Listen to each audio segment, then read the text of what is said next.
Assalamualaikum warahmatullahi wabarakatuh. Perkenalkan, nama saya Wade Amlia, kelas 2017A, jurusan PG PAUD, Universitas Negeri Makassar.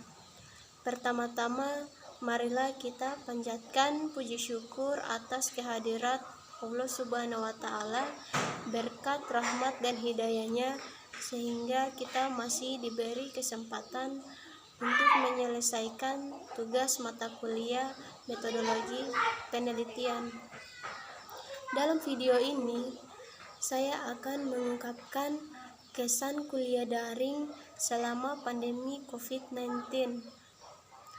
Adapun kelebihan pembelajaran daring selama COVID-19 yaitu dalam waktu dan tempat lebih efektif melakukan proses perkuliahan di rumah atau dimanapun.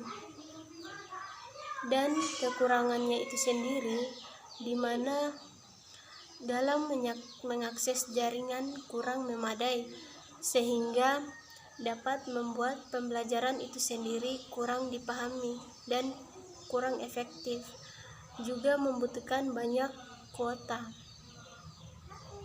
Harapan saya, semoga masa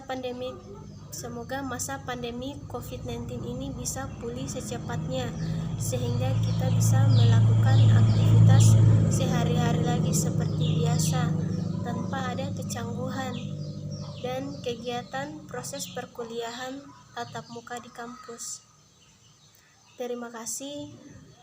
Assalamualaikum warahmatullahi wabarakatuh.